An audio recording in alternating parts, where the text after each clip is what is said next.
What's going on, guys? John Santos, and in this video we're going to be answering your questions that you recently left in the communities tab. Thank you guys all for submitting them, and if you're not aware, we have a clothing line giveaway that just went live on this channel. Go ahead and check out the most recent video, which gives you guys all the details. So let's just jump into this one. The first question comes from CEO Said, and he asks, can you give a few tips on how to get a logo design? Also, what do you think about paying someone to design your clothing? All right, so this is all about designing clothing, and I think it's a great tie-in to the giveaway since you guys will need those clothing designs in order to really take advantage of the credits and everything else coming your way. So let's start off with how to get a logo design. All right, there's multiple ways to go about it, but ultimately, guys, it's gonna be up to you, the creator, the person that really knows about the brand, to set the direction. All right, you can't just assume that somebody will fully understand your concept without you putting in that groundwork. All right, which is why I feel that logos sometimes should probably be thought of a little bit further down the line after you figure out exactly what the brand's about, because the logo will essentially give meaning to that brand. All right, so I think you should really start with a good brand name, a brand name that you guys can stand behind, and a mission and a vision for that brand before you start to really think about the type of logo that needs to be associated with it. Once you guys set the direction as that owner, as a founder of that company, then you'll be able to either start sketching things out yourself or work with a graphic designer to kind of help them see that vision and help them come up to something that you'll also be able to use. And now to answer that second part of your question, which is essentially, should you pay people for clothing designs? I feel that if you're not an artist, or maybe graphic design isn't your forte, I really do believe that you should be working with a team of artists to bring your ideas to life. Once again, it is completely your vision, especially if this is your company and not a graphic artist's company. You're gonna need to set the direction for the designs, and you're gonna need to figure out exactly why you're designing that. All right, so when you bring on graphic designers, they're gonna complement that, and they're gonna enhance those ideas and visions. But the last thing you kind of want to do is just let a bunch of random people set designs for random ideas, because that's what generally happens with most clothing lines. Is most people just put on random designs and try to sell them, and they don't really have any real meaning or substance to them. So when it comes to working with graphic designs, I've linked a couple different resources down below that you guys can use, whether it's about creating ideas or whether it's about, enhancing an idea or a design. There's gonna be resources down below that will help you guys in that process. The next question comes from Jessica. Jessica, thank you for taking the time and commenting on this. I appreciate you subscribing to this channel. So the question is, how do you know when somebody is legitimately representing a company? That way you don't get scammed. And if you're buying clothes from wholesale, should you give a wholesaler your home address, a PO box, or send it directly to a printing company's address? All right, so this is, once again, is a two-part question. And let's start with answering the first one, which is essentially, how do you know when someone is legitimately representing a company? I assume that you're talking about purchasing wholesale or some other blanks from a certain company, maybe overseas, or a company that you're not able to really vet. And you're wondering, you want to make sure that you don't get scammed by somebody online that's saying, oh, I got these amazing products, buy here, right? That's the thing about buying online. And that's why it's very crucial for you guys to find the right suppliers that are gonna either sell you direct or have a US presence. And that's something that I always ask, and there's a video linked about buying wholesale, which I'll link right up above here, and I'll throw it right down below. But essentially, I highly recommend that you guys watch that. When it comes to really sourcing from suppliers, you need to know that you're dealing with the right person before you give them thousands of dollars and they run off with it and then you never see anything. Or you give them thousands of dollars and they give you a product that wasn't anything that you ordered.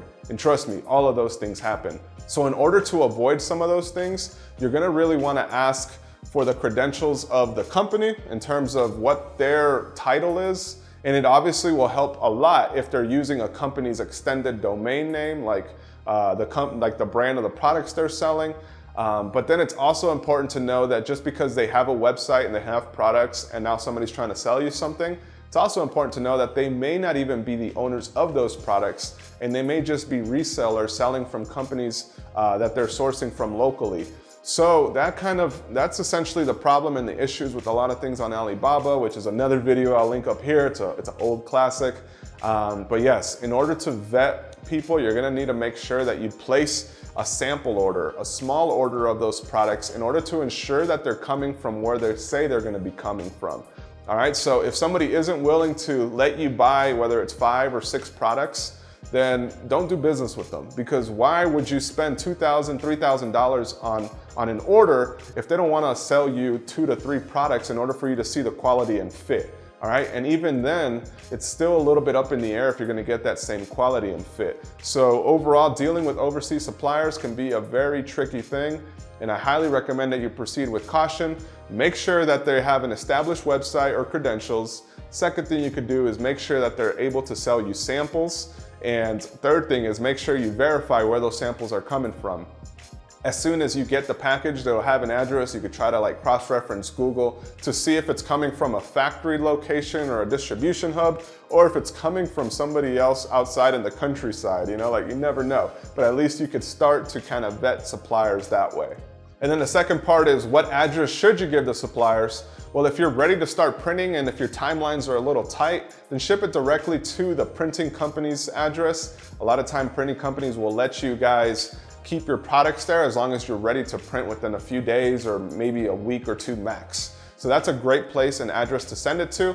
If it's coming overseas though, that's also something that you're gonna need to know. If it's coming from overseas, you're gonna want it shipped somewhere where you could verify it and where you can sign off for it. Especially if it's a couple $1,000s, you're gonna wanna at least inspect those products before the factory receives them and they just start printing stuff for you. And then at that point, it's too late to turn anything around, whether it's a bad product and then you get a good printing. Because it's a bad product with good printing, chances are you're not gonna be able to sell it because you're not comfortable with the actual product.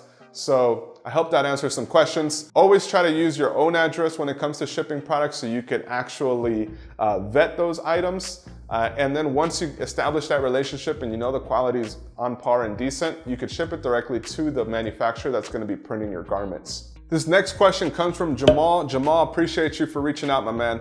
He says, in 2019, how has Printful improved as a fulfillment company? I want to launch my brand, but I see a lot of poor reviews. And yes, Printful has evolved from the first time that I essentially created a video, which I'll also link up here if you guys want to reference that.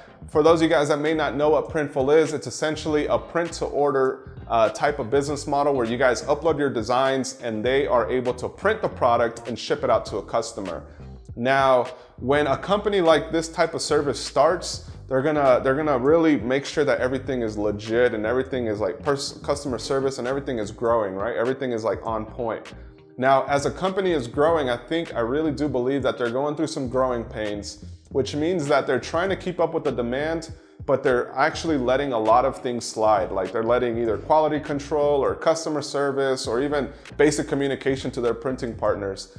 I think they're having some issues with that, and I strongly feel that as soon as they work those things out, they're gonna be a great fulfillment company. But for the time being, something that I'll recommend everyone do if you're interested in getting with Printful is make sure that you use Printful and some of these online suppliers, some of these like print to order online suppliers, as a way to get your ideas out. Meaning that you have a method of actually printing and easily bringing some of these garments that you may not be able to get your hands on, whether it's Bella Canvas or American Apparel. It's all about using the catalog that they have available and then putting some of your ideas onto an actual garment. Once you guys get those ideas to the actual garment, you're able to actually show people what your brand is going to be about. You're able to do the photography for it and everything else that you need to actually launch the brand.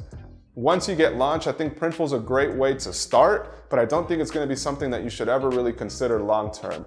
For a lot of multiple reasons, guys, there's a lot of reasons why you shouldn't consider it long-term, especially mainly because of the margins, and then also because of the very shoddy quality that you may get.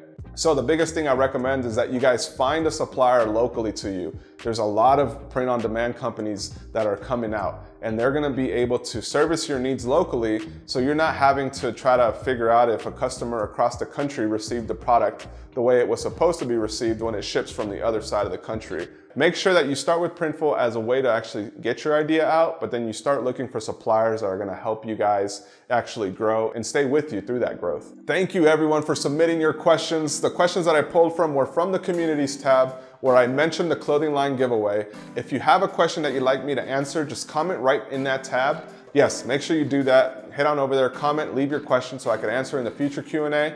And more importantly, guys, head on over to the giveaway, which I'll link right over here right now. All right, so just enter your details and enter by reading the details right in this area right here. Make sure you leave any questions that you may have about the giveaway in the comments down below. I look forward to helping you guys build your brands and businesses in 2019, and I'll see you guys on the next one. Bye.